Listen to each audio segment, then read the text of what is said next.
Welcome to Hood Champion Boxing and Sports. In boxing, you find a way to win or you find a way to lose. Hey, yo, hold your horses. Let's stop taking it to the stupid. Edwin De Los Santos, man. Let me tell you, he is not going to get a big opportunity anytime soon. Not because he's not deserving of it, because the dude's a threat, man.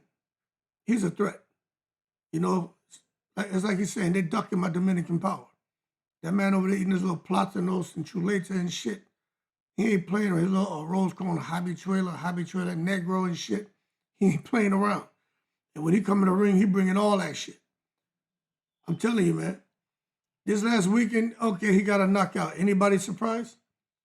This man can scrap. Matter of fact, I've been talking about him as being kind of the litmus test for all these guys who claim they're elite. If you think you're elite, you think you're the man, okay, go fight Edwin De Los Santos. Now, for those of you who are saying that I'm making this up, let me show you something I did back in 2024. Check this out. This is me right here. This is from July 13th, 2024. That's when I actually did this video. Listen to what I said. Welcome to Hood Champion Boxing and Sports. I see Keyshawn Davis and Frank Martin. Those talks are gaining some momentum. But let me tell you this right here, right? For Keyshawn Davis, he talks a lot. And he gets in the ring and he does the job, right? I don't think Frank Martin is a fight for Keyshawn. I think Frank Martin's a fight for Shakur, but it is what it is. But if Keyshawn Davis really wants to prove that he's ready to bubble up and be a shoulder to shoulder with the upper echelon, he need to fight Edwin De Los Santos. And I'm paying attention. Nobody is out here calling out Edwin De Los Santos. They don't even mention his name. That Dominicano seemed to have everybody shook. Now, I did this video July 2024. And here we are, December 2025, and they're still not calling this man out. You know why? Because they know they don't feel they can beat him. Simple. Now that Keyshawn Davis, yeah, somebody was like, well, Keyshawn was going to fight him. What happened? Keyshawn tried to come in, several pounds overweight, tried to have an unfair advantage. De Los Santos is already a small guy, but he got that power of a heavyweight. So Keyshawn tried to jerk him. Didn't work out that way. Didn't work out the way Keyshawn thought. He thought he was going to pull a Ryan Garcia against Devin Haney. So anyway, De Los Santos still got paid some money, although Keyshawn, he ended up forfeiting his purse because he did some dirty shit. It wasn't De Los Santos' fault. For De Los Santos to make 135, De Los Santos has to put himself through hell. So he was still compensated because he got paid a portion of his purse, which is good. So he got paid a whole bunch of money, basically to make weight and no fight. But let me just tell you, his latest victory wasn't flashy just for highlight purposes. It was a reminder. You think about when he fought Shakur Stevenson. Shakur felt that heat early in the fight, and Shakur did not fight like a man who was trying to win. He moved a whole lot. He was not trying to have any exchanges. But at the same time, De Los Santos was getting countered and getting touched, so even he at certain points was really letting his hands go. But De Los Santos wanted a mash-up, crash-up. He wanted to have an exchange. He wanted to stand at the center of the ring. Manny Pacquiao go toe-to-toe. Because he knew he had the chin and power to where if Shakur foolishly did that, it would favor De Los Santos. He probably would have knocked him out. But that being said, when you see a guy like De Los Santos have Shakur Stevenson, man, hauling ass around the ring, makes you wonder how the, quote-unquote best defensive fighter in the history of boxing is running from a guy when Floyd Mayweather would stand right in front of power punches and make them miss and make them pay, or catch and shoot. Floyd would just sit there and systematically break your ass down without running around the ring. So people look at that, they look at Keyshawn, they see how De Los Santos has got this freakish power. They ain't trying to get in there with him. Simple. So when you see what he did this past weekend, it was just to let people know, all right, I'm back. He controlled the distance, he stayed patient.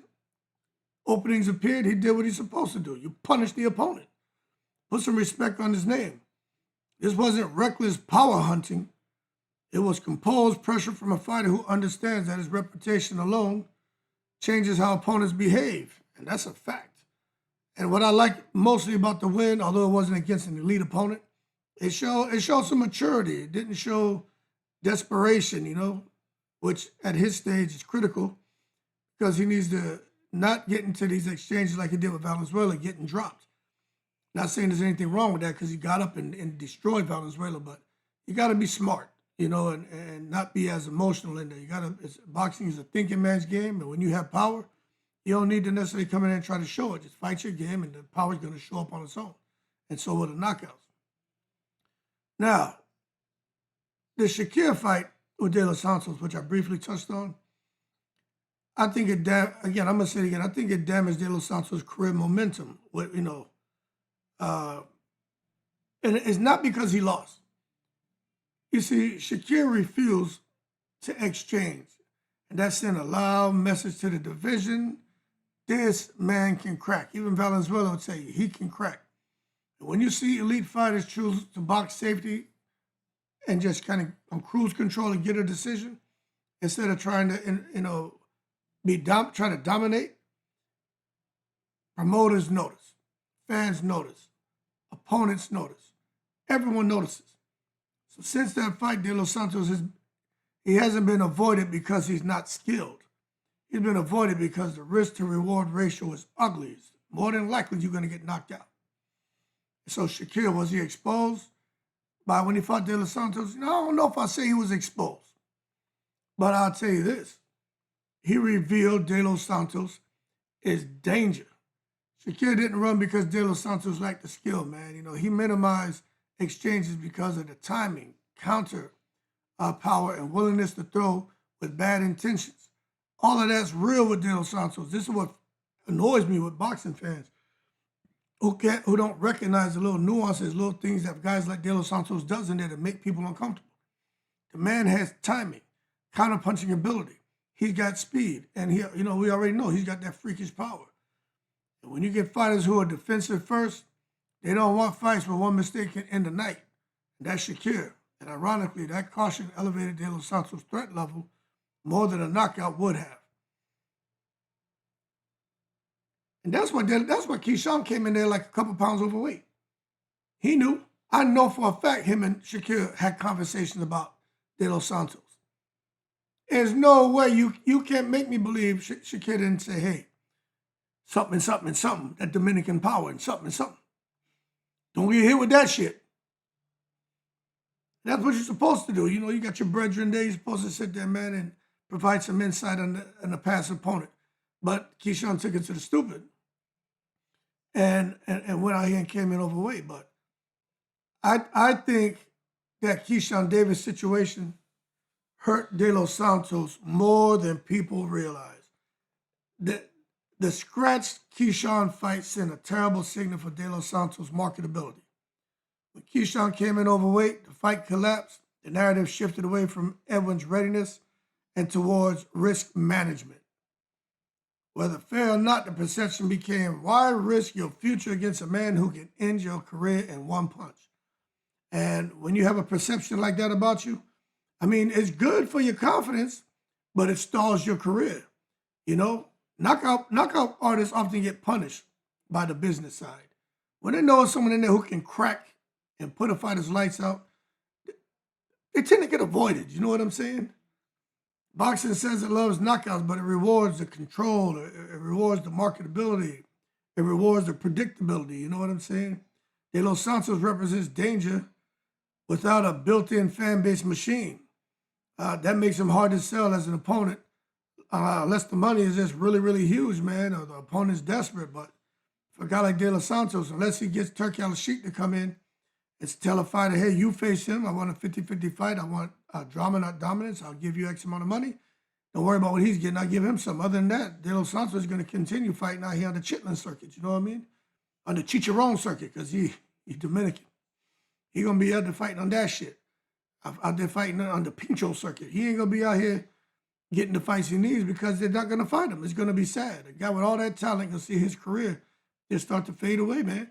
Crumble away. Not because he doesn't get busy, because people are going to be scared.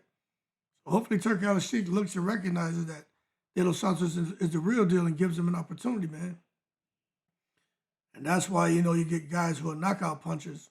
Unless they got the machine behind them, they often face longer waits between meaningful fights. You know what I mean? Now, there's not a lot of noise, but better believe there talks about De Los Santos. And they're talking quietly, though. You see, fighters looking for belts, they want a bit of clarity. They don't want chaos. De Los Santos brings chaos. You know what I'm saying? You can't look beyond De Los Santos. There's no clarity there with him. The only thing you see in there is danger. Because that's what he brings to the ring. His power is not wild, man. It's sharp, sudden, and fight-altering. That's the kind of threat that doesn't build confidence in camps or negotiations. Promoters don't want their prospects flatline, even their champions flatline. Champions don't want legacy risk without a financial upside. So unless De Los Santos can grow his profile, he's going to be in a bad spot. He'll be in a holding pattern for quite some time. You know what I'm saying? He's like the A-10 Thunderbolt aircraft that's grounded. Fully mission capable, but they're grounding this shit and just won't fly it. You know what I'm saying? Horrible. So he said, all right, we hear you with all this shit you're talking. What should he do next? I think he's got like 1, 2, maybe 3 realistic paths going forward. One, you got to stay active. Even if you got to stay out there on the Pincho circuit, on the Chicharron circuit, fight these lesser-known opponents, keep your momentum going. Expand his skill narrative, show boxing IQ, not just power, which he can do. And he has shown that he can box. He can box his ass off. But just try to become unavoidable. You know, this sounds crazy, but, you know, when he's stacking knockouts so loudly that the business can't ignore him, you know, and it's like, well, they're already afraid of him for knockouts. You tell them to stack up more knockouts even louder. Yeah, you gotta make it to where everybody is on you, talking about you. They can't ignore you. Everyone's gonna be like, why isn't he getting fights? You got to create a demand for yourself. But the worst move would be inactivity. Power fades in relevance, and when fans don't see it regularly, you in bad shape. Just fight. Stay on the goddamn Chicharron circuit. Whoever they put it for, just fight him and knock him out. Fight 10 times in a year if you have to. Eventually, something's going to open up. Some opportunity is going to present itself. But you got to have patience. I don't even know how you say patience in Spanish. Come on, say these say patience in Spanish. I don't know how to say patience. I should look that shit up. But patience matters more than frustration. I'll tell you that. De Los Santos can't afford emotional decision-making. Calling fighters out aggressively may energize fans, but it rarely forces negotiations. You don't need to get desperate and jump up to 154 or 147. Just put your balls on ice and chill. You know what I'm saying? And allow things to materialize. Big wins, big highlights, and discipline, that's what brings on negotiations. The boxing world eventually rewards persistence, especially when danger can't be denied anymore, you know? There's going to come a point where they're going to be like, someone has to fight him. And when he gets that opportunity, he got knocked, you know, and they pitch that ball at him, he got to hit a home run. He got to knock that shit out the park.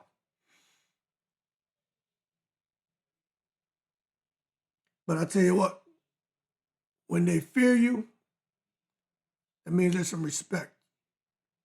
So there's a whole lot of respect on Edwin De Los Santos' name. That's his proof. The fact that they're like, we putting duck sauce on the arroz con pollo. We ain't getting in there with this dude because of the respect they have for what he brings to the table. If fighters are hesitant, that means Edwin is doing something right. The goal now isn't validation. It's leverage.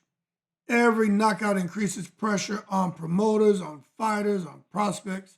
It puts the pressure on them to either protect their assets or cash them in. That's what's going on here. At some point, someone's going to blink. You know what I'm saying? So, I think the final truth is Edwin De Los Santos is one fight away. I really do think so. All it takes is one opponent willing to roll the dice. One dramatic finish on the big stage, and the narrative flips instantly. Power like his doesn't need permission. It just needs opportunity. Will he get the opportunity? Man just picked up another win, but his career seems to be at a crossroads still. For Shakur, fights were limited, supposed to fight Keyshawn. It fell apart because of Keyshawn. De Los Santos is one of the most dangerous men in boxing. No fighter wants to see this dude, man. Anyway, I think it just comes down to fear and risk management is shaping his career, and he just got to keep destroying people. Eventually, his time will come. That being said, hey, yo, hold your horses. Let's not take it to the stupid. Y'all stop ducking the Dominican power. Get that man a fight. It's boxing, right? Gotta be a winner, gotta be a loser. Can't be scared and shit. Pull your tail from between your legs and get in that man scrap with the Dominican. Y'all keep cool. I'm in the breeze.